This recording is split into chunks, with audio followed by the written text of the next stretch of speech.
Arratsalde on danori. Poz aldixea da, Elgoibartar batentzat hemen egotia eta lehengo kapitola eta hengo herri antzokixea hola beteta ikustia.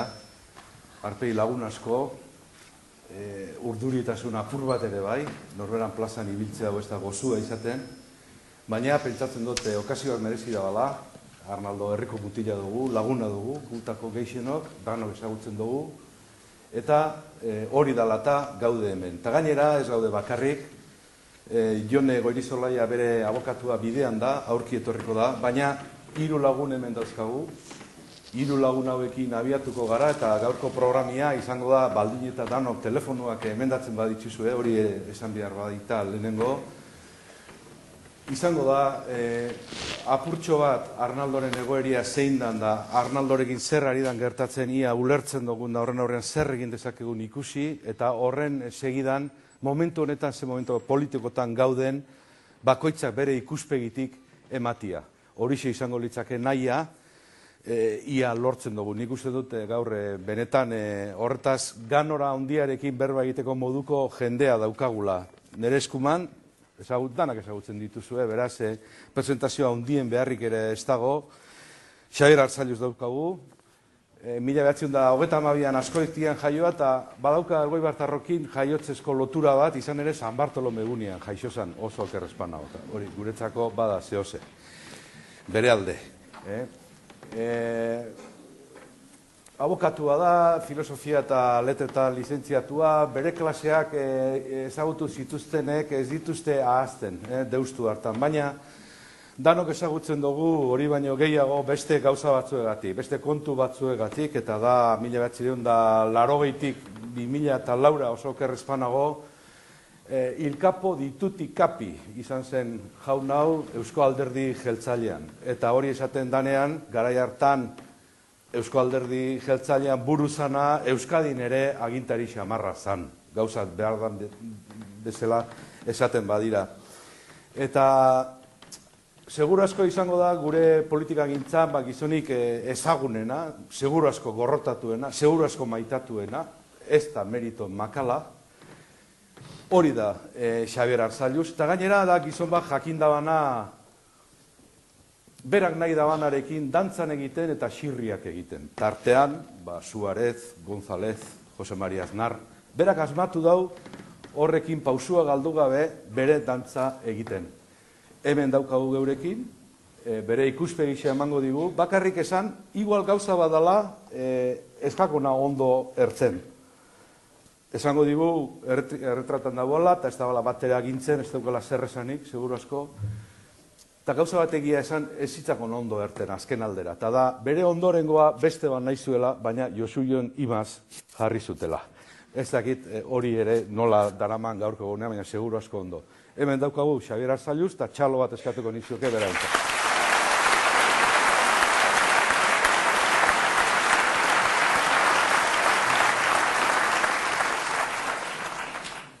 Ahaztu gintzait esatea, baina Arzailuz jauna jesuita izan zen urreko gonbidatua bezala, Mariano Ferrer. Mariano Ferrer Donostian jaioa da, 1922an, kazetaria da, eta kazetari bereizia, berezitua, eta batez ere radixuan aritutakoa, irrati gizona dugu, gutako askorentzako maixu handia, eta ez bakarrik profesioan, baita ere gizatasunean.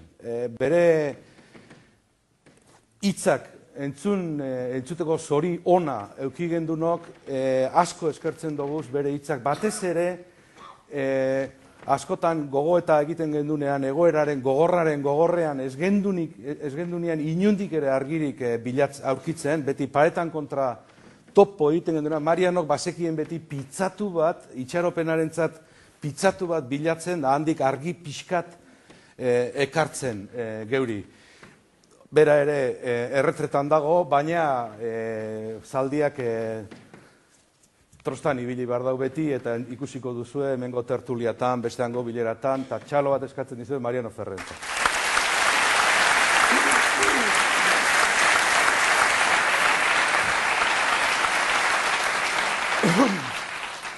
Hirugarren gonbidatua ere gizon aski ospetsua da, 1957ko Tolosarra dugu, Martxelo Otamendi jauna, euskalgintzaren mundutik dator, euskara irakaslea zan, da gero urte batzuetan han eduki genduen Euskal Telebistan lanean, nahiko hurbil, lan ezberdin eta sorte diferente eukizutenak eginez. Eta nik egia esan enukan itxaropen handirik berarekin. Laguna gara aspalditik, baina esaten dut gizon honek ez diru ezer honik ekarriko. Baina guztiz erratu nintzen. Berak ere ez daki, baina asko maitu dut nik gizon hau. Harritutan nauka, danok ikusi du ze gauza gertatu zaion, bere bizitzan. Hau da, Euskaldunon egunkariaren itxiera, bertako zuzendaria zala. Hango torturatzeak eta Madrilerako zoritxarrak, berria egunkaria egin eta berriro hango zuzendari egin zuten, eta nire uste txar guztiak gainditu eta pasatu ditu errazki. Batez ere, bi gauza eskertzen dizkionik, gehiago ere esan nitzake, baina bi bereziki, eta Martxelo ere harrituko aiz. Alde batetik handa, nire ustez, bere ekintza guztietan erakusten duen koherentzia ideologikoa, oso argi dauka beti nor den, zertarako dagoen, zer nahi duen, eta horrela funtzionatzen du, egon hemen edo egon Nueva Yorken. Eta gainera, bigarrena, hori egiten du dotoretasun partikular batekin. Nire ustez, gure artean maiz ikusten ez dugun dotoretasun batekin, non inkluitzen duen ironia eta fintasun bat eta umore mota bat. Niri gogora ekartzen dit, nolabait eta oso urrutitik, Martin Ugalde zana, Euskaldunon egunkariaren buru izan genuena urte askoan. Eta berarentzako ere txalo bat, Martxelo Otamendi.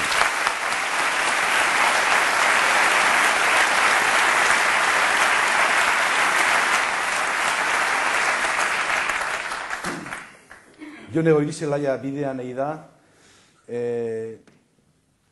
ezker abertzalearen dama, deituko nioke, bera dugu Arnaldoren abokatua, nik uste dute Ibon momentu batetik bestera etortzekoa da, baina haren aurkezpena igual egingo dutola denboran aurrera egin dezagun. Lehenengo galdera berarentzako izatea nahi nuen, baina hala espada ere behintzat presentatuta utziko dugu. Nire ustez, Jone Goirizelaia, esan doan bezala, ezker abertzaleko dama da, abokatua, eta igual etzaio asko gustatuko, baina politikaria ere bada, ze ibili da hor 1001 saltzatan, eta nik bere irudia ikusten dut beti eskailu bat bezala, errekako eskailu bat bezala piraña artean. Behitxatzen jata bere inguruan dagoen jende asko dagoela kartzelan, gaur bertan abokatuak, Arantxa Zulueta eta kompainia, edo jende asko juten da kartzelara bere inguruan, baina berak nik ez dakit nola egiten duen, beti saiesten ditu gauzak eta beti dabil besteak laguntzen. Esaten dizudan bezala, une batetik bestera etorriko da, eta lehenengo galdera berari plantatuko diogu, hemen esertzen dan bezain pronto, eta da Arnaldo ze moduz dagoen. Hori baita, Ondarra bitarrek esaten duten bezala, lemixikua, eta hori da gaur egin behar genuken lehenengo lana. Beraz, etortzen denean galdera hori ingo diogu, baina hemen gure artean Arnaldokin egondan azkena, Arzalluz jauna dugu, barren astekarian ere badator, horren albistea, Arzalluz jauna, adorea behar da, martutenera joateko, Arnaldorekin egoteko, zer hitz egin zenuten? Zer esan zizun Arnaldok? Bueno, gauza hondirik ez. Badakizu kartzelak egunen da. Hitz egiten telefono baten bitartez. Eta nik, baina aspalditik dakit, zugan esaten desuna, dana perru alkabara iristen zaiola. Hartzen dute eta, orduan, nik nola perru alkabara egin gogorik ez naukat, Arnaldo gintzan, gauze korrentez hitz egiten. Izan zen, lagun bizita bat. Eta, bueno, jatorra ikusi nuen, da, gaina, zaten gustora segon ikartzela, baina gaizki ez.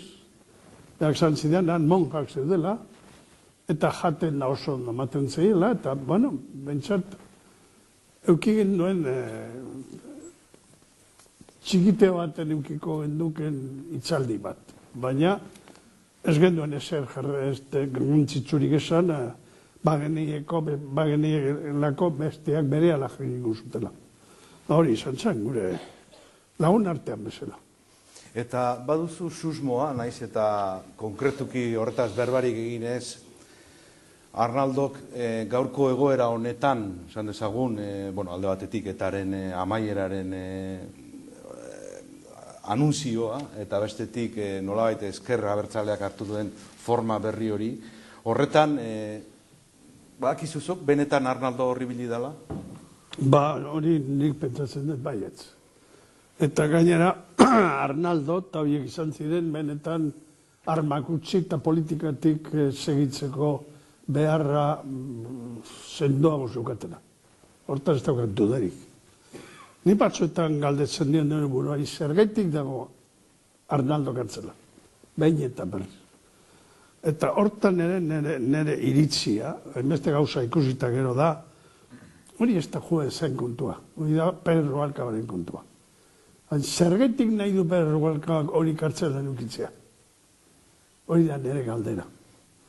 Izan lehike, edo zirkulaziotik atera nahi delako, edo behartu nahi dutelako, alako bide batetik joatia, edo interlokuzio errezago eukitzea gaitik, baina ziur nao ez dara juezen kontua eta legeen kontua. Da Pérez Rubalcabaren borondatea. Kartzelan dauden gehienei gertatzen zaien bezala. Mariano, ¿coincides en esa apreciación? Bueno, creo que todos nos hemos preguntado por qué está Arnaldo en la cárcel, ¿no? Hombre, resulta ingenioso lo que ha dicho Xavier, de que es lo primero que ha dicho, que igual para retirarlo de la circulación, en el sentido de protegerle, ¿no? Se puede pensar que no le vayan a caer 3 juicios más, que le inutilicen a perpetuidad para la política, ¿no? Con lo que tiene ahora ya tiene bastante, vamos a guardarlo. No sé, yo creo que en ese momento en que se produce el encarcelamiento, yo creo que el gobierno no tiene ningún interés en dar aire a la izquierda abertzale. Y al revés, tiene interés en mantenerla acosada y en dificultades para organizarse. Lo que sorprende es que pudieran no tener información adecuada de lo que estaba ocurriendo. Eso cuesta creerlo. Como cuesta creer ahora que en el futuro juicio que se haga en el Bateragune, bueno, en relación con el Bateragune, se pueda mantener la acusación inicial, ¿no? Pero bueno, yo no me atrevería a ser intérprete de Rubalcaba, ya que todo el mundo dice que es un genio de la política, pues supongo que habría que recorrer muchos vericuetos. Una cosa sí quiero decirte antes de que se me olvide, por si tengo la suerte de volver al Goibar otra vez, porque yo estaba en el Goibar hablando en un sitio tan elegante como este 2 veces, una cuando fuimos a presentar Egin y otra hoy, fíjate lo que ha llovido, pues casi nada, ¿no? Era el 77 aquel entonces, y por si vuelvo, a la hora de la presentación, mi padre también ha nacido el 24 de agosto. Bueno, es verdad que por no mirar los papeles se me ha olvidado de decir que fuiste fundador de Egin. Efectivamente, no, pero también tenía más cosas apuntadas, por ejemplo. Que no estamos haciendo mi biografía, que vale. No, pero no, ya verás cómo ligo la pregunta al final. También has andado como portavoz con los asuntos de la plataforma 1898, cosa que algunos te agradecemos especialmente. Y también, y por ahí va la pregunta, fuiste moderador en las mesas internacionales, digamos, que montó en su día el Carri, luego lo Carri, en fin, has andado con, digamos, políticos del mundo, de otros mundos. ¿Cómo ven ellos? ¿Has hablado con ellos de Arnaldo, de cómo está en la cárcel y todo eso, o no? ¿Cómo lo interpretan ellos? ¿Ellos te refieres sin...? Sí, a esa gente que viene no sé, que son de Inglaterra o de Alemania. Yo ahora no... ya sabes que todos en la vida tenemos momentos en que parecemos más útiles y la mayoría en que parecemos bastante inútiles, ¿no? Entonces, mi participación en esas cosas de un poco de relieve fue fruto, yo creo que de la casualidad. Es decir, que en un momento determinado necesitas una persona y tú pasas por ahí, pero luego cuando se va la ocasión, pues desapareces del tablero, ¿no? Hubo tal cambio en este sentido cuando llega Aznar, porque claro, todo eso es antes de que llegue Aznar a la mayoría absoluta, ¿eh? Y hasta entonces el tipo de relación que sobre el conflicto vasco podíamos tener, digamos, con la Fundación Carter o con la Fundación San Egidio o con gente de ese porte, era bastante cómoda y gratificante, porque realmente se apreciaba un cierto interés en conocer, en comprender y en ayudar, con todas las reservas de la diplomacia. Es decir, había más buenas palabras que hechos detrás, pero por lo menos era gratificante sentir que era recibido como alguien que tenía algo que decir. En poco tiempo, con la llegada de Aznar, hubo un corte total de los enlaces y cuando intentabas recuperarlos, te recibían ya en plan de no hace falta que me lo cuentes, que ya sabemos lo que pasa, ¿no? Y bueno, a raíz de ese corte, yo también desaparezco de ese escenario y no he tenido motivo para recuperarlo. Quiero decir que no tengo tanto que contar de eso, ¿no? Tengo, como no, recuerdos de aquellos intentos de buscar una vía de diálogo y bueno, si surge la oportunidad alguna cosa se podrá contar después. Bueno, Martxelo, zuk ere Xagirre bezala ikusten duzu gauza, alegia baztertu egin nahi izan dute Arnaldo, anulatu, zer? Honi lehendabizi, Elgoi Barango delako eta Arnalden otegin aldeko ekitaldi baten delako eskerrak eman izkiot, berari. Nik kartzelatik atan nitzenean tortura salatu nituen, eta handiko oso gutxira Espainiako erregea etorri zen Euskal Herrira, eta jauntzen Ibarretxe lehendakariak hartu zuen, da orduan horren arira Arnaldotek izan zuen, zer egiten du Ibarretxek Espainiako torturatzaileen buruzagia edo hartzen, ez? Bueno, horrekin etorri zaion salaketa bat, eta salaketa horren dori zepeketa bat eta kondena bat. Eta nik aitortu nahi publikoki, Arnaldok duen, zoritxarrerako duen kondena bilduma horretan, badela nire kulpa, esateko modu bada nire errua dela, ez? Baina nik berak sinesgarritasuna eman zuen nire tortura salaketan, eta tortura salaketa hortan nik izan nuen hortan oinarrituta deitu zion Espainiako gobernuari borroka politikoan esparruan gelditu beharko lukeen gauza bat, deitu zion torturatzailearen burua, eta horretik izan du epaiketa bat. Ni epaiketa joan nintzen deklaratzea defensak Jonek proposatuta bere alde, eta hasi nintzenean salan esplikatzen torturak Gomez Piñeirok, gero sofamatu nintzen magistratuak, Gomez Piñeirok esan zian isiltzeko eta ez balen bakanen beste ezer esateko atatzeko. Horren ondorioz izan zuen kondena bat. Eta kondena hori sendoa da, kondena hori Joneko beto esplikatuko du, oraindik okerrez balen banao da, kumplitu gabe, bete gabe kondena, da orain kartzelan, behin-behineko kartzelaldian dago, batera gurengatik. Eta orduan, sentitzen dut, Arnaldoren sententzietako bat, pilatu ingo zaizkio sententzian, gauzak ez baditu konpontzen, sententzieetako kapituluat nire tortura salaketan oinarrituta egotea, eta eskertu nahi diot, arriskoan jarri izana bere egoera, nire tortura salaketa batei, sinesgarritasuna bateatik. Berarekin batera atxilotu zituztenetako batzuk kanpoan daude. Uste, Arnaldon kasuan baitu politiko bada, ni hau sartzen naiz gainera Madrideko kazetariek adielako esaten eten gabe, Garbi esan zula barkatu, Rubalcabak, erdaraz esan zuen, este va a pagar la T4 y el proceso de Loyola. ¿Y el proceso? De Loyola, hango porrota. Eta, hori idirezaten Madrideko kazetariak, Rubalcabak berak izan zulako kazetaren aurrean. Eta justifikazio bakarra mendekuarena da, eta baitu politikoarena, ren politiko batena. Ez da beste motiborik ikuspegi, analisi politiko normal batetik, Arnaldotegi da prozesu hau orain ezkerra bartzelan ezkeneko bihurtu hau, eta ninduen prozesua bultzatzen ari zinetako bat, sukaldean eta gurditik tiraka zebilenetako bat. Ez dakoa sentidorik prozesu honetan, zuk izan duzun bezala, amaiera logikoa etaren bukara da. Beste ondorio batzuk izan barko dituzke, baina goitako bat, etaren amaiera litzateke. Ez dakoa logikorik, ez da horren ikuspegitik, etaren amaieraren alde, lanen ari den bat, ezkerra bartzalen barruan, kartzalan eukitzea.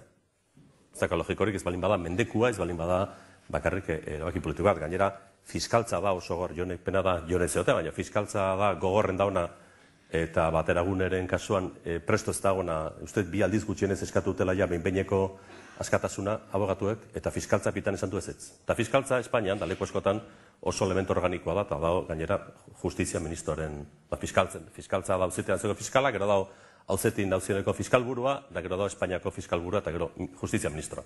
Eta uste, erabaki politikoa da, erabaki arrazoirik ez dago. Ies egiteko arriskurik ez dago. Kartzelan eoteko kondenari gabe, lau edo hiru arrazoi daude. Ies egiteko arriskua. Inork ez du imaginatzen Arnaldotegik iesin dezakenik. Nik ez dut imaginatzen Arnaldotegik Venezuelan tasista lanetan. Bigarrena, frogak deseiteko arriskua. Nahiko denbora pasada ja, kartzelen egon da, beraz ze froga desein lezake. Eta bestarena da, alarma sozialarena. Alarma soziala komunikabide batzuk sortzen dute. Bestela, Arnaldo Otegin kalean egotea, ez da alarma soziala. Galindon kalean dago, 85 urteko kondenarekin, bakarrik kartzelan 4 urte pasada, eta alarma sozialista. Eta bestea da, gazteleraz, deitzen zaio, berriro delitua aiteko arriskua, reiteración del delito. Balin bada, Ezker Abertzalea antolatu nahi izatea, eta Ezker Abertzalea estrategia politiko-militar batetik, estrategia politiko-huts batera bialtzea, eramatea, laguntzea, hori ez da delito bat, hori txalo bat izango zeak, eta zeurazki Nobel sariak arrazio gutxeokin emango zituzten. Orduan, esplikazio bakarra da mendiku politiko bat. Xabierrek esan duena. Honek ordainduko du Telaua eta Loiolako prozesuaren porrota. Izan da duka gainera, izan dauka kazetaren artean. Eta gainera, ez da beste esplikazioek, ze teknikoki, ikuspegi tekniko batetik, ez du ies egingo frogak desegiteko, ez dago frogak desegiteko, alarma sozialik izago, eta delito alin bat, Ezker Abertzalea antolatzea, horri ezin du delito izan. Bai, baina, bera barruan dago, eta gu kanpoan gaude, eta gizartea apur bat desaktibatua ikusten dut nik, olako gertaera lasgarri bat, herritarrontzat eta ezagutzen dugunontzat, eta jakina familiakoentzat, lagunentzat oso gogorra da, zer egin dezakegu gaurko egoeran. Alde batetikan gertaera hori dago, ezin duguna, eta justifikatzen duguna, ikusten duguna horrela, biok bat egin duzue, eta Marianok ere uste dut ala dioela, da, arrazoi politikoen gati dago preso, daukate preso, beste batzuk askatu dituzte, baina bera ez, zer demontre egin dezakegu. Elgoibartar batek, zer egin dezake? Zer, ez dakit... Nire ustez, kuestia ez da elgoibartar batek zen lezaken, ez? Kuestioa da, zer ez denein orain arte Arnaldoren kasuan. Katalunia asko biltzen naiz, eta Kataluniako klase politikoak eta mediatikoak ere kazetarizatea eta itzu, baina nola ez da zarrata gehiago Arnaldo Otegiren inguruan, ez? Uste, eta katsa handi bat izan da, Arnaldo Otegi beak daukan oihartzunarekin eta daukan jendeak, izango da Euskal Herria, Euskal Herritik kanpo gehien ezotzen den politikoetako bat, ez bihurtu izan hori ikono bat, ez? Errespetu guztiarekin beste preso guztiei. Hala da, ez da Euskal Herrian daun preso bakarra, baina Arnaldo Otegiren kasuan bada ikono bat. Eta gainera, ezaguna da, ze akusazio dauden bere kasuan, kasu honetan Bateruren kasuan da Ezker Abertzalea berrantolatzea. Ezker Abertzalea prozeso politiko hori eraman barbalin badu azkeneko 2 urte hauetan, antolatu beharko du buruzaritza bat, beharko ditu txostenak, beharko ditu kontratxostenak, antolatu beharko ez da bai da. Eta Katalunian esatako, Madriden ere, segun ze jendekin zauden, eta tarteka tokatzen zaigu biltzea batetik ez da hitzaldik ematen, eta jende esatu baino, Arnaldo Otegirekin zerratik ez da antolatzen kanpaina sendo bat, ez? Eta indezakezu ikono bat bihurtu, eta gainera, nazioarteko jartzunak izaken ikono bat, Elgoibarren jendean nahiko indu, nire penaukat Elgoibarretik kanpo ez dela egin inbertzena, Arnaldo Otegirekin. Elgoibarren jendean indu, antolatu bere batzordea, akitaldi hau antolatu dira logoak, kamisetak, antolatu da webgune bat. Nire penaukat, ez dut horra autokritikatik behar dela, Arnaldo ingurukin behar dula autokritik bat, nola ez den posible, beste oi hartzun bat eman izena, beste kanpaina bat antolatu izena, beste sentatasun batekin, kanpaina iraunkor bat, edo da ikono bat Euskal Herriko politikan, Euskal Herritik kanpoko, Euskal Herritik kanpo dauzkan lagun askorentzat Arnaldo Otegi bada politiko referentzial bat, urte askotan Xabier den bezala, eta beste asko dien bezala, Ibarretxe eta dien bezala, sartu gabe partizmoetan, baina baude politiko batzuk, Euskal Herritik kanpo, Euskal Herria dauzkan lagunentzako direnak erreferenteak. Karismaz. Bai, erreferentea, Ibarretxe lehendakaria, eta nahi sartuko bestelako liotan. Baina oiola da, eta orduan Arnaldo Otegi ez da preso bat gehiago. Preso bat gehiago da, baina ez da preso bat gehiago. Xabier, erretiratuta zaude alderditik eta lan askotatik, baina jakina lagunak hor dituzu oraindik. Uste duzu Eusko Alderdi Jeltzalean ere zure ikuspegia dutela Arnaldoren kasuari buruz, ala egongo da? Danetakoak. Edozein organizazioan danak ez dute berdin pentsatzen. Eta gutxiago, esango dizuke maite edo hartu emanak duke. Eta ni ez da zertzen beste modura pentsatzen dutenak ez nago behakin. Oin, nik uste dut, esan duzu, Elgoibarren zegin dezakete Elgoibarren. Ben pentsamentua gogortu edo, ez dela, zer? Astero manifestapena, Guardia Zibilen kuartela badago erre. Arnaldo bezala asko daude, ez kartzelak ondo, baina beste moduetara asko daude. Hauek ere eukizuten, badakizu zer da, kasetariak. Sortzen dute hainbeste lan eginda, hainbeste diru bilduta, alako periodiko bat. Eta golpetik arrazoirik gabe kentzen diote, kartzelara botatzen dituzte, torturatu egiten dituzte, erakizu nolakoa da, hori pasatu egin behar da, Eta nik uste dut, hauentzat, tortura bera baino gehiago, izan zela periodiko itxi egitea. Zan bere eginkizuna eta bere anima. Orain, horrek ez dut, nik uste dutena da, herria dago, orain, alako apal denbora batia. Jendea ez da usartzen, jendea isilik dago, eta, bueno, batzez ere eskerra bertzaleak egiten ditu, manifestapenak, eta hori importantea da. Eta, baina, esan nahi dut, ez direla berotasun momentuak. Horrek ez du esan nahi bihar izugarrizko berotasunak jendeak kalera teatzea. Hor ikusi zu Libiak zeinen pentsatu zuen, horrelako bat gertuko zanik. Bizi ziren eta zeran, Tunez. Tunez nahin pare bat urte honitzen, eta arbolako horriak eretzien moitzen. Golpetik ikusi duzu sortu da. Eta nik uste dut hemen horrelako bat egun baten sortuko dara. Baina momentu honetan gauzak hola daude. Uste dut Jone Goirizelaia etorri dela? Jone? Kaixo. Zela, mundo? Barkatu,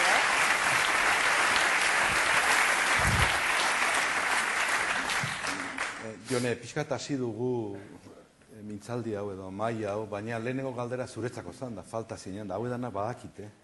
Zer galdetu behar nizun, bai. Zer moduz dago, Arnaldo? Bueno, nola esan, egon ondo. Ondo, segun zertzutan ulertzen dan ondo esatea, ez? Ondo dago, pozik dagoelako, ikusten duelako momentu honetan berak hasitako pausoak eta aurrera joaten direla, eta zentsu horretak oso pozik, herria mugitzen dalako, jendeak ulertu duelako azken finean bere apustua nondik norakoa joan behar zan, baina horrek ere egiten jakona da purbet urduri egotea, eta urduri egotea kartzelan dagoelako. Berak nahi duena da momentu honetan Euskal Herrian kalean egon, gurekin batera, lanean, gauzak aurrera eramateko, eta azken finean ezker abertzaleak planteatzen duena errealitatea izateko. Eta hori da, eta gero beste aldetik, kartzelan dago, kartzel horretan oinarte egonda bera bakarrik, pasatutako beste kartzel guztietatik ere bakarrik egonda, tratatzen dute modu berezi batean, naiz eta esan bera preso berezia ez dala, baina gero praktikan preso berezia da, eta kartzelan egotea ez da gauza ona, eta nik usteo gauza guzti hauek ikusita, nahi duena da guztiok, hemen gauden guztiok bezala kalean egotea. Eta zer da exactamente esan eduzuna bakarrik dago? Bakarrik dago, horrek esan nahi deu, bakarrik dagoela ez dagoelako preso politikoekin batera. Oinarte ez da egon gutxienez. Pasatutako kartzel guztietatik bera egonda, Nabalkarneron kenduta beste preso bategaz egondalako, beste toki guztietan bera bakarrik.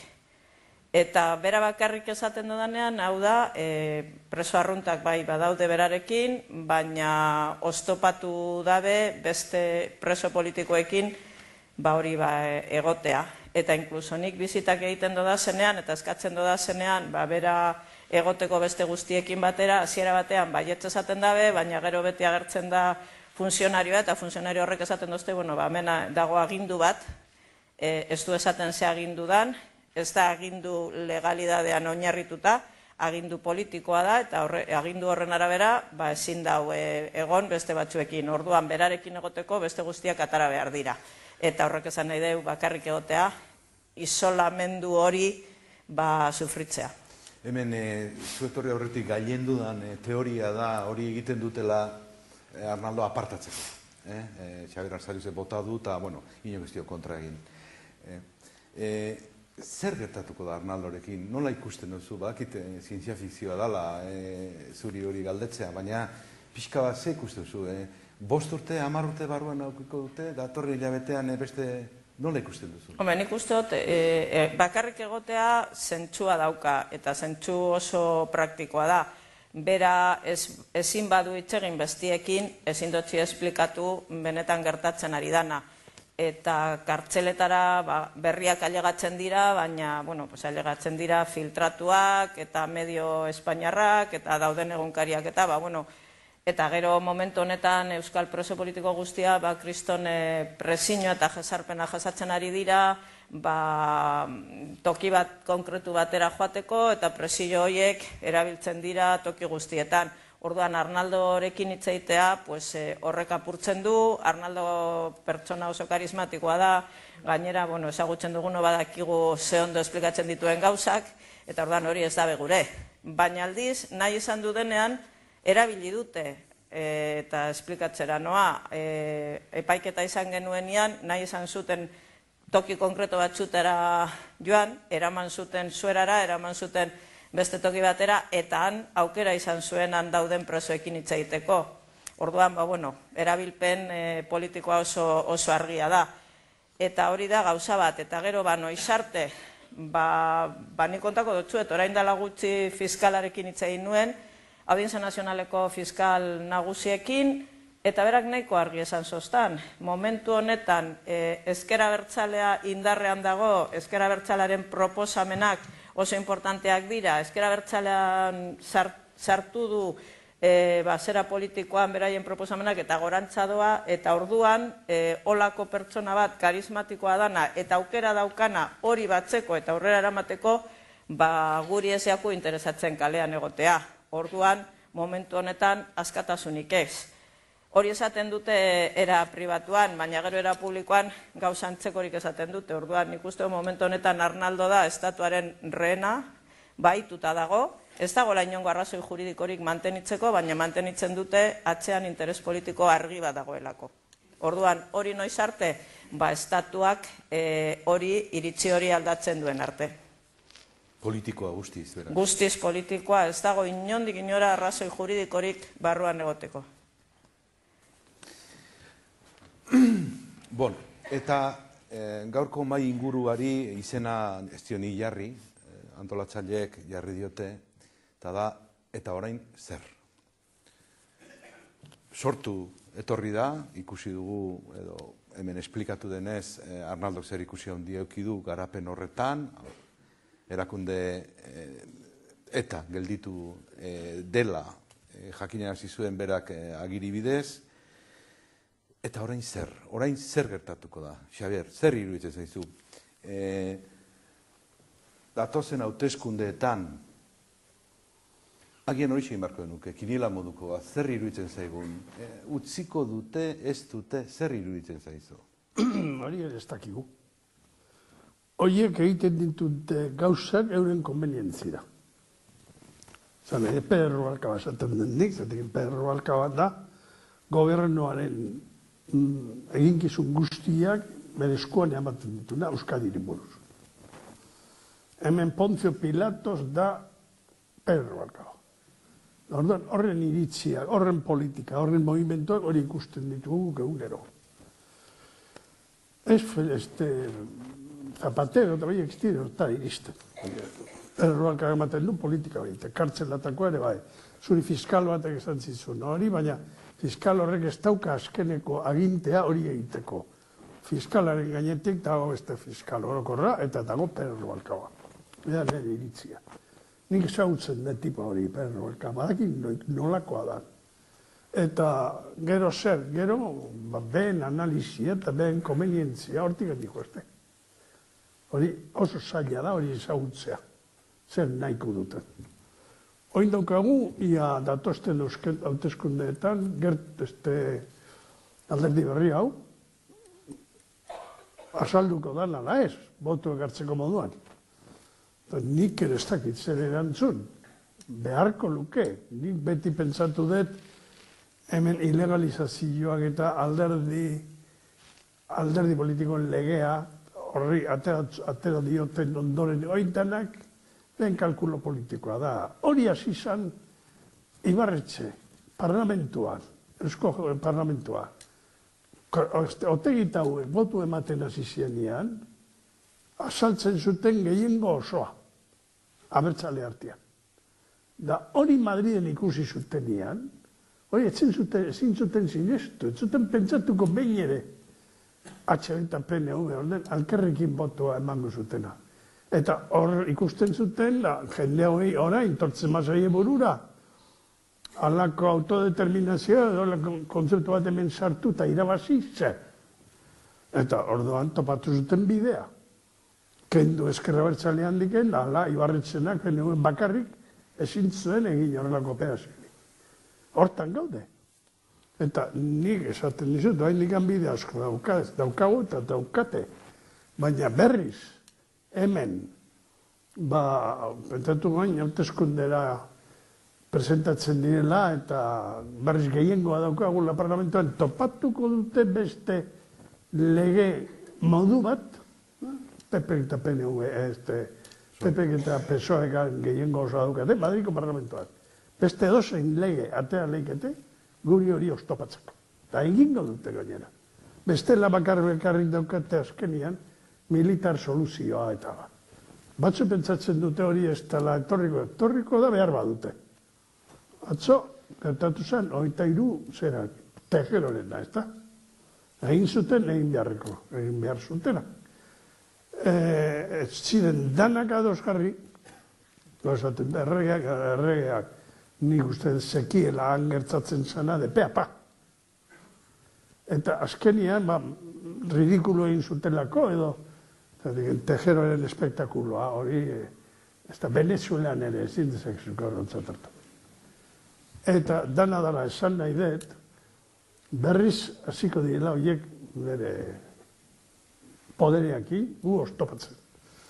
Horregatik nik uste dut gaur guk bide bat daukagula. Neri oso ondo izten zait, ezkerra bertzalea, parlamentarismora joatea eta parlamentoan lan egitea. Behintzat danon artean, halako helburu berdinak badauzkagu, eta geure botuakin hortik joaten badela. Hori da, Madrikoentzat eta Rubalcaba eta militarrentzat oztopo handiena. Bizarra berri bat ezari zen. Bai, baina parlamentuan. Eusko parlamentuan. Eta hangu gehiengo badaukaba halako bestia egiteko, orduan oso izkibiliko dira. Orduan bai azkenian militar soluzioa besterik itzai geldituko. Eta gaur, aldute, militar soluzio hori, baina oso problematikoa da, holako bide bat egitzea. Europadatik, diozu? Europadatik, pentsaizu, Europan, estatuak bi eta behin artian ondo konpontzen dire, baina iristen danean indarra tankeak erabiltzea, helburu politiko batzuetan, orduan ja, badakizu Milosevic gertatzen ditzaian. Azkenian bere buru hil zuen. Eta oin digan David Maladitz eta besteen bila. Eta zerrenda nahiko luzioa dago tribunal hortan. Horai, Gadafito horiek badabil, ez da nola amaituko duten. Baina esan nahi dizut, gaur tankeak eta horlako gauzak ateratzea, batzuek zapartzeko, herri baten barruan, edo ide batzuek edo jende batzuek zapartzeko, oso bide irristazko iteko modukoa da. Horregaitik nik pentsatzen dut, bide bat daukagulako zabala. Da ez erreza, Gure oso burugo horrek dira eta haute hori, eta alkarriko gorrotuak eta dauzkagu, handia gainera. Baina, horitaran konpondu leike, konpontzen badago, dano batera Euskal Parlamentu batean bagaude, abertzaleak, nik uste dut erdibidea inda da, hola. Mariano, ¿les dejarán presentarse? Profeta no soy y adivino tampoco. Uno puede pensar lo que parece lógico e incluso razonar por qué se hará lo ilógico. Hasta ahí llegamos. Analizando los hechos básicos. Puesta la ley, y prescindo de que con la ley iba puesta la trampa, como se podría ver si esa ley se puede retorcer para que las exigencias marcadas pasen a ser otras ahora que aquellas puestas se han superado. Pero bueno, puesta la ley y la interpretación que la propia jurisprudencia ha hecho de esa ley, el único camino por el que podrían negar, pienso yo, la validez de los estatutos es suponer una intención fraudulenta. Es decir, aunque dicen o afirman esto, en realidad lo hacen para engañar, no tienen intención. Pero claro, este recurso hubiera tenido sentido antes de la última reforma electoral, porque una vez que hay una reforma electoral por la que el candidato electo puede ser ilegalizado a posteriori si su conducta da motivo para ello, no tiene sentido la justicia preventiva que antes lo hubiera tenido, porque dice, claro, ahora lo eligen y ya el error está consumado, no tiene remedio, estos ocupan plaza y se daña el sistema, la democracia, la Biblia en verso. Pero ahora, lógicamente, la misma ley dice que hay una oportunidad a posteriori de comprobar la veracidad de lo que se dice. Por lo tanto, desde ese punto de vista, resulta difícil pensar que jurídicamente se pueda ilegalizar. Pero hemos visto de cuántas maneras se puede forzar el espíritu de la ley y no digamos la letra. Y en consecuencia yo no me atrevo a asegurar que vayan a ser legalizados o no. Sí puedo decir que hace 3 semanas, 4, yo hubiera aceptado cualquier apuesta a que no iban a estar en las urnas. Hoy día sigo pensando que no van a estar, pero no admitiría apuestas más que de esas que se pagan fácil en un bar. Un café. En un café, ese tipo de cosas sí. Creo que, ¿cómo te diría? Advierto en un sector de la sociedad que tiene su peso e interés que naturalmente desearían que la izquierda abertzale no estuviera todavía en las urnas.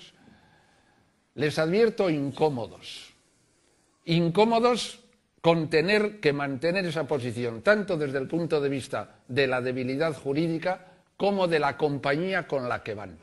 Es decir, ¿dónde les sitúa alinearse en el no? Y yo creo que eso el gobierno se lo está pensando. Creo, pero más no puedo decir. Jone eta Martxelo, pixkat gehiago, gauza berari ez tiratzeagatik komplikatu egingo dizuete galdera. Jo ezagun, ezetz. Nik azetaria naiz, bera abogatua da, baina nik galdera zailik ez egin, berari. Eta nien hitzen jaio San Bartolome egunean, orduan, niri ez eskatu asko. Ez, baina espekulatzailea handia ere baiz. Jo ezagun ezetz. Jo ezagun ez dietela uzten hauteskundetara aurkezten. Zer gertatuko da orduan? Nik aurretik izan edena da, oraindik denbora badaola Espainiako gorena behartzeko. Orain dela gutxein da manifestazio handi bat Bilbon, onden larun batean, jende asko izan zen. Baina, sinisten duk oraindik manifestazioek, mobilizazioek, bai, segun ze gaitasun daukagun. Atzaluz jaunak esan duelako, haiek haiena egingo dute. Bai, baina desberdina da, zu bestautza ze tensio sortzen duzu, ni naiz proposatzen ari zer isu ematea, baina ze tensio kuantitatiboa eta kualitatiboa sortzen duzun. Zu balin bazkazu atxikimenduak Euskal Herrin badaude atxikimenduak legaliztatzearen aldez. Baina bali bazkazu atxikimenduak Espainian, Katalunian atxikimendua lortzea zorrexea da. Zorrexea da. Joan behar da eta landu behar da, eta Jon eta askotan ibiltzen da, baina jendea prest dago. Han ziuko, alderdi sozialistako, ez dute ulertzen ezkerra abertzaleak oraindik segitzea. Beraz, uste dut, badaola garaia oraindik antolatzeko, badaola garaia gauza egiteko. 3-4 aste gelditzen dira oraindik jokaleku horretan dena ez da horrekita. Gero, ados nago, kalkulo propioak egingo dituzte, konbenitzaileen egingo dute, baina, zailago jarri liteke, eta lekieke egoera. Eta uste dut, ez genukela, hain ez gaina esaten atxikimendu demokratikoa, gero ez naiz proposatzen atxikimendu partista bat, gero bakoitzak emango dio bozka nahi duenari, maiatzaren 22an, eta ez badu bozka manai, ere ez. Da kustio prepolitiko bat, inberduna da, denak baldintza beretan lortu behar duna, dena baldintza beretan aurkeztu daitezen hauteskundetara. Eta uste dut oraindik badaola garaia, ez genuke inberko, intzen Bilboko manifestazio handia, eta orduan dena inda dago, eta alea jakta esaten zen gari baten ez. Ez, uste dut badaola oraindik gauzak, eta txikimenduak eta lantzeko. Horren dela gutxi, uste dut dela gutxi ezkarra Bartzelekoa Bartzelonan, da lortu dituzte bilateral asko, eta jende askorekin dira, eta ziurekin, da jende asko dira alderdi sozialistakin da. Orduan aldatetik hori, eta gero nazioarten ere bada oraindik zer mugitua, horren dela gutxi ondira Westminsterren, onda Conflict Uses, bertako batzordean onda bilkura bat, bilkura horretan ontziren Zapraian Kurrinda konpainia, ontziren baita Ezkerra Abertzalekoak, ontziren Espainiako gobernuak behartuta, bidali behar zen zatuzten jarrera gogorra dukana, eta ez zeti zenik izango, baina oso jarrera gogorreko jendea izan zen, izan ziren irlandarrak, ontzen jende asko. Eta Westminsterre zen, ez gen ez hitzaitenari errespetu guziarekin Italiako herri bateko gaztetxe baten.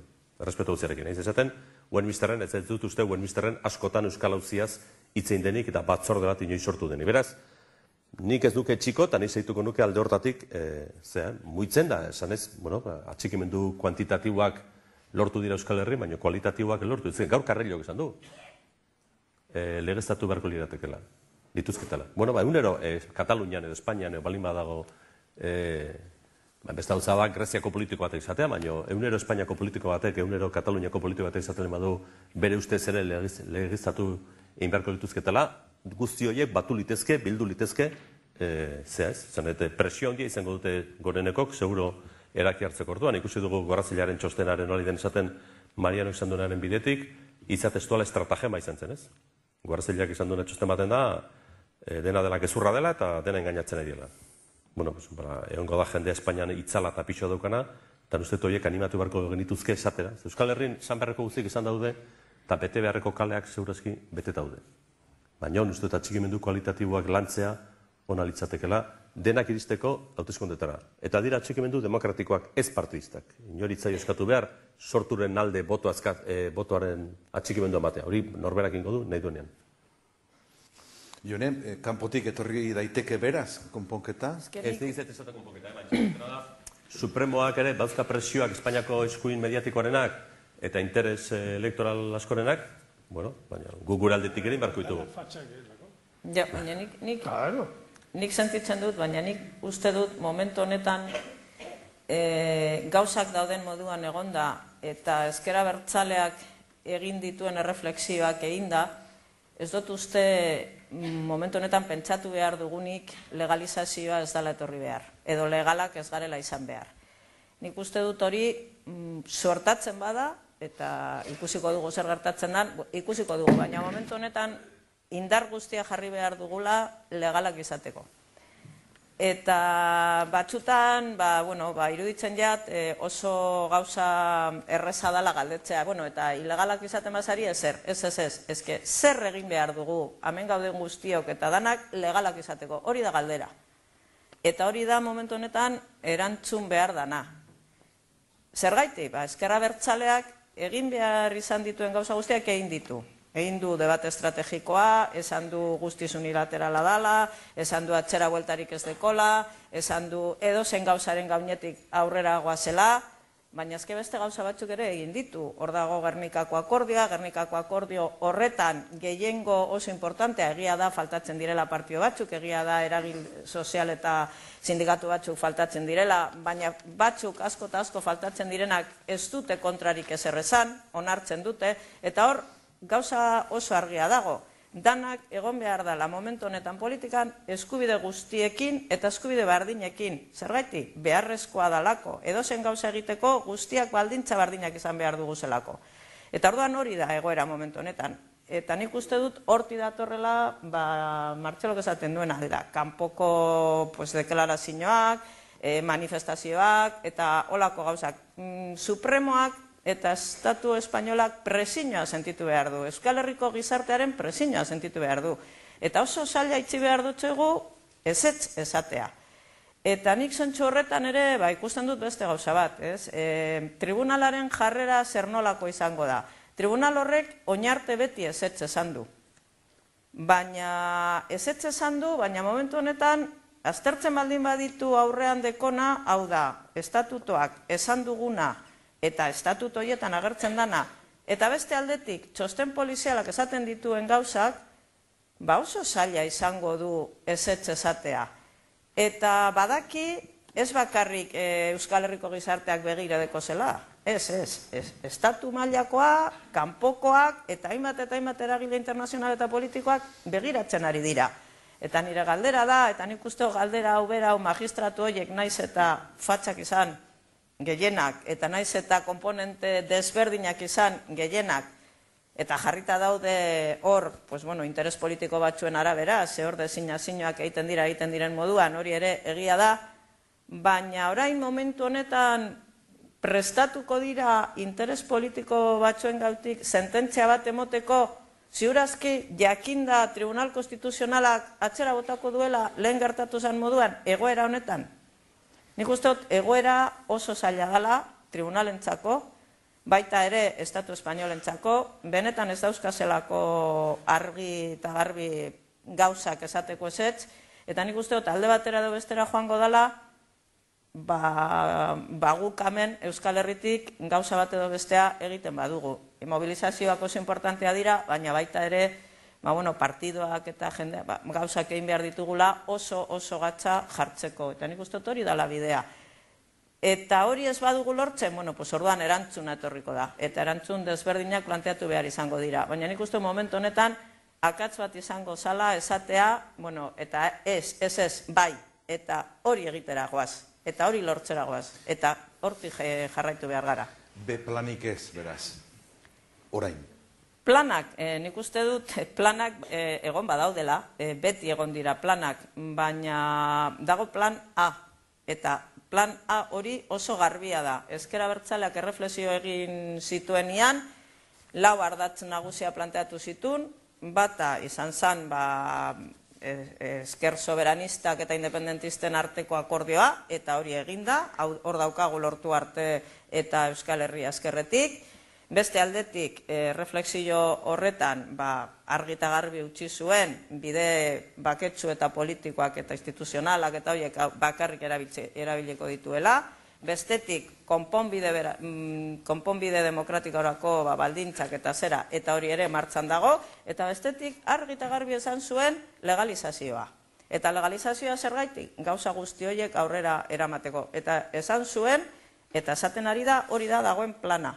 Eta ni momentu honetan uste dut hori da egin behar den gauza bakarra. Eta bestetik ere planteatu zuen, eta hau guztia egitera norekin. Euskal Herriko gizartearekin, indar politiko eta sindikal eta sozialekin, baina baita ere eragile internazionalekin. Eta orduan hori da plana. Plan A eta bakarra argia eta garbia. Eta esplikatu dugu, eta esplikatu genuen pasan egunean ere Euskalduna Jauregi horretan. Amaitze aldera goaz, eta enuke amaitu nahi gaiztoarena egin gabe, egun hauetan, Zapatero jaunak, Oker Espanago, Urkullu jaunak, eta beste hainbatek aitatu dute etaren isilik egotea. Hau da, eta isilik dagoela Euskaldunako agerpena eta gero, eta jakin nahiko nuke irlandizazio bat edo egoteko arriskua ikusten duzuen, ala ez, ala uste duzuen benetan jakin ezin dugun mundu horretan apustua sendoa dela, ez dela pitzaturik egongo, ez direla batzuk orain gauza bat esaten hasiko eta besteak bestea, nola ikusten duzue? Arriskurik bada, ala ez da alde horretatik? Nik lehenengo galderari eta isilik dagoela, eta itzegin du. Publikoki eta oset. Esan ditu gauzak, eta nik ez dut behin ere eta alako atxo islari bat dala pentsatu, gutxi hitz egiten dute etakoak, eta hitz egiten dutenean, batez hiru txorimaloiek asaltzen direnean, dokumentu bat ateratzen da, eta hor dakigu, eta xe pentsatzen da, momentu honetan. Gero barruko kontuak, nik ez dakit, badabiltz hor esatenetan esatik eta bat egongo dela, eta ikiko dituzte informazioak, nik ez dauzkat. Egia da, etan ezberdintasun asko daudenean, eta batez ere debatea dagoenean, errez sortzen dela. alako zatiketa bat. Baina nik ikusten dut, aspaldian eta hor dabil, beste alderdi asko hemen zatitu dira, eta horiek hor daude. Ozeak, ni horren buruz naz, atrebitzen hitz egiten ez dakitelako. Hor barruan zertatzen da. Ze indar dauden, ze adostasunak edo ez adostasunak dauden, eta kita. Baina hitz egin du. Bueno, toda la vida nos hemos pasado hablando de ETA y se nos termina la vida y tenemos que confesar que saber, ¿eh? No sabemos mucho, que hemos tenido que suponer un montón de cosas y desde luego yo personalmente expreso la convicción de que por desgracia hemos estado demasiado tiempo pendientes de ETA. Y creo que en este momento, lo digo con seguridad de que son cosas que pueden provocar desacuerdo, a mí no me interesa para nada lo que diga ETA. Sé que sus consecuencias son importantes, pero el futuro no se está jugando en las manos de ETA, ni mucho menos. Se está jugando muchísimo más en las propias manos de la izquierda abertzale. Una izquierda abertzale que, si me permiten decirlo, había quedado presa de un proyecto de liberación que le había quitado su propia libertad para ser políticamente significativa. Había pasado como a Sansón, que se le habían caído el templo con las columnas encima. Yo creo que es hora de que la izquierda abertzale, y claro que hablar así de la izquierda abertzale parece que tenemos algo que decir y que nos tienen que hacer caso, pero en fin, nos habéis invitado a hablar y hablo. La izquierda abertzale hace tiempo que tiene necesidad de convertir un proyecto de liberación en un proyecto de libertad, empezando por sí misma. A mí me ha resultado incomprensible a lo largo de los años y desde luego mucho más últimamente que todo el capital político que tiene la izquierda abertzale, no ya políticamente desde el punto de vista de sus capaces directivos políticos, sino la masa enorme de gente que ha puesto esfuerzo, voluntad, sacrificio, tenacidad, constancia, y que parecía que estaba como encadenada a algo, de manera que no podía reventar, que no podía florecer, que estaba siempre pendiente de no se sabe qué, que no era ella misma.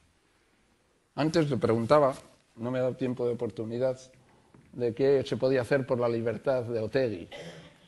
Ya que la izquierda abertzale parece que opta por no hacer iconos, como decía Marchello, sino que todos los presos son iguales, por lo tanto no hay que santificar a nadie. Yo creo que lo que en este momento se puede hacer por la libertad de Otegi es creer en ese proyecto de libertad de la propia izquierda abertzale y apostar por ello. Y estoy seguro, además, de que si la izquierda abertzale hace esto, ETA no tiene más remedio que seguir. Es decir, se ha terminado estar pendiente de lo que hace ETA. ETA tiene que hacer lo que quiere la sociedad vasca, o por lo menos lo que quiere su propia base natural política. Para mí es que no ha habido nunca duda de esto, y me asombraría que alguien dudara de esto. Y ahora ya aprovecho. Aprovecho, porque al llegar aquí, alguien me ha dicho Otegi, que recuerdes la conversación que tuviste con él y con Petricorena. Creo que se refiere a una conversación de 2000, justo se había roto la tregua de Lizarra. Y no voy a entrar en pormenores porque no es cosa de... solo quiero decir que si el gobierno o el ministro de Interior tiene alguna duda sobre Bateraguna, es un hipócrita, porque lo que acaba aflorando estos días, desde luego por mi trato con Otegi, ya que hablamos de él particularmente, está siendo defendido hace ya mucho tiempo. Y han tenido más que de sobra motivos para saber en qué proyecto realmente estaba la izquierda abertzale. Yo realmente siento que haya sido tan lento, tan trabajoso, tan incierto, con tantas idas y venidas. Siento que mucha gente de la izquierda abertzale no haya creído. Siento que a mí me hayan dicho, gente importante de la izquierda abertzale, sí, Mariano, nos dices que nosotros tenemos que hacer política, pero la verdad es que menos mal que tenemos a ETA, que cuando las cosas se ponen mal, vuelve a poner el balón en el punto de penalti. Yo creo que eso ha sido un triste engaño en el que hemos vivido demasiado tiempo. Ojalá se haya terminado ya. Martxelo, ez dago... Zure galderari erantzun da, nik uste dut ezkerra abertzaleak normalean kanpotik ikusita. Ezkerra abertzalea baino gehiago eta zen. Bai, baina hain zentzen ezkerra abertzaleak orokorrean, ezkerra abertzaleak gorputz politiko baten moduan disziplina handi xamarra izan dula. Bai estrategia bat zenean eta estrategia beste bat denean. Normalean gorputz handi bat disziplina horretan dijo ez. Eta ez dut esaten disziplina hitza adiera txarrean, eta adiera honean ez. Atxikimendua, proiektu batekiko, eta adostasunak, ez adostasunak. Maten du azkeneko, kanpotik begiratuta azken denborantako prozesua mantsoa izan dela, hain zuzen ere, berez mantsoa izan behar duelako, prozesua izan dira kabetiko izan hartu, eta gainera, egon dela alegin bat, ezker abertzaleko burutza izan da, eztabaida hau gidatu duten partetik ezker abertzale osoa, eta osoa esaten duena, esan nahi dut ezker abertzalearen zuzendaritza guztiak norabide berean, norantza berean eramateko, eta horrek eskatzen hori mazuen denak batera joate horrek eskatzen mazuen mantxo jotea, mantxo joan da. Baina prozesua mantxo dira eta gainera kasu honetan mantxo joan bartzen. Nik uste dut ezker abertzaleko buruzagiek azkeneko denbora honetan, nik guatzen naiz berrian itako elkartza batean, Rufi Etxeberriak izan zula, ezker abertzaleko oinarriek eztabaida indute, eztabaida horrek ondorio batzuk eta eraki batzu dauzka, eta ondorio horiek betetzera behartuta dute ezker abertzaleko zuzendaritza guztiak. Zun modu garbian izan zuen, ez orain, duela ja, hilabete dixente izan zuen ez. Beraz, nik ez dut ikusten, ni asko harrituko nitzake, pixkat terminologia irlandarrean itzein da, omag moduko bat gertatuko balitzen. Ez dut uste inola zerolako bat gerta litekenik. Egon litekela ezker abertzaleko oinarrietan porcentaje bat ados ez dauna estrategia berriarekin, hori behistakoa da eta ezaguna da. Baina irupenokat proiektu finalaren bukarroko proiektua lortzeko dagoen gogoak ez haustasun horiek zatu ditzekla. Denborarekin haustasun batera eraman ditzak eta ezker abertzalea jakin du borroka armatuaren eztabaida historikoa izan da ezker abertzalean. Tartean egon da estizio batera bai, eta egon da estizioaren garaian ere ezker abertzalearen estrategia politiko-militarrarekin ados ez zeudenak eta barruan zeitu dutenak. Joan ez zirenak estiziora, errespetu guztiarekin itzen da. Beraz, iruperokat oso gorputz sozial disiplinatua dela, oso konbentzitua daula zein den borroka horren helburua, eta ni asko hartuko nitzake ongo balitze, zabat, etaren partetik, ezin da sekulan jakin, ez? Baina ni asko hartuko nitzateke. Batzui entzunda ematen du, kanpoan, entzunda batzuk sekulako gogo daukatela estizioetan dadin, ez? Horrek konbulsionatuko lako ezker abertzalea eta ezker abertzale bateratu batek sekulako indar hartu lezakelako urren gurtetan gauzak ondo iten baitu, kanpotik behiratuta ematen du izan litekela indar emergente batez. Baina ni asko harrituko nitzateke ongo balitze. Niru perokat badola disiplina bat urtetan landu dena, eta ezker abertzaleak jakin izan dula bai estrategi batean zehonean eta orain bestaten daunean buruzagiek jakin izan dutela etxe barruko lanak egiten eta behar den denbora guztia hartzen gauza horiek eramateko. Baina hori denborak izango. Jone, amaitzeko. Nik uste dut, hemen Euskal Herrian eta nola ez estatuan etologo asko daudela. Asko eta asko eta asko. Oso aditua gainera esaten dute direla. Eta hori erabiltzen dute zentzu batean gauzak egiteko, esateko, eta gehien bat erabilpena. Eta nik uste dut askotan intoxikazioa helburu politiko konkretu batekin ere egiteko. Eta hori eguneroko gauza da, ikusten dugu, eta hemen nik uste dut nahiko argi dagona da, guk asko ez dakigu, baina dakiguna da esaten duena. Eta hitz egin du, hitz egin zuen orain dela hilabete batzuk, hitz egin zuen irailean, hitz egin du orduan, eta esan ditu gauzak, baina hasi zen esaten, Altsasuko adierazpena egin zanetik, oinarte, eta bere reflexioak planteatu ditu, eta nik uste otor, nahiko argi geratu dela, erreflexio horiek bat egiten dutela ezker abertzaleak bere osatuasunean egin dituenekin, eta orduan, nik uste hori dela momentu honetan daukaguna. Beste interpretazioak eta beste gauzak guztiz interesatuak izango dira. Eta hori, eta ari dagokionez, baina gero dago ere, baita ere, ezker abertzaleak egin dituen erreflexioak. Eta Marianok esan du, nik aspalditik esan dutziek, eta zuk, eta hainbat jende esan duzku. Hori izan da deporte nazionala. Ezatea ezker abertzaleri zer egin behar duen, eta nola, eta hori izan da, ez hemen Euskal Herrian, toki guztietan. Osea, guri beti esan duzku, ezke zuek egin behar duzu, ezke ez baduzu hau egiten, ezke, ez, baina, guk zer egin dugu? Erreflexioa egin, eta argi eta konsekuentzia guztiekin, ondorio guztiekin, eztabaidatu eta pentsatu zer egin behar dugu eta nola. Eta nik horregaitik uste dut momentu honetan, egin izan dugu zen erreflexioak eta debatea oso importantea izan dela. Ez da izan edozein debatea. Izan da benetan estrategikoa eta benetan importantea. Eta horretarako zer egin dugu, zuk orain aipatu duzuna, ikusi oinarte egin duguna, aztertu, baloratu, eta zan, orain momentu honetan, gauden tokian, Euskal Herrian, Europan, gizarteak dituen gogoetak eta zerak aurre egiteko, eta guk nahi duguzenak, eta gure duguna egin, hau da, Euskal Herria independienta izatea, zer egin behar dugu, eta nola. Eta horri, erantzuna emondotzegu. Eta nik uste dut, erantzun, zentzu guztietan, eta erantzun hori, ezker abertzale osoak emondu. Eta hor gaude. Eta hori nik uste dut oso gauza importantea dela. Eta hori da, erreflexio hori da, bete beharra. Edozein momentuan, edozein tokian, eta metik aurrera. Eta horrek ondorio guztiekin, eta gauza guztiekin. Orduan, horrek dauka beste erreflexio batez, eta jak hemen gaude, eta Arnaldoren inguruan itzen behar dugula, hori batzuk esaten dute, eski hori orain dela ezakin, ez, baina erreflexioa zer da, zer nahi dugu guk, irabazi? Eta zer nahi dugu, eraiki?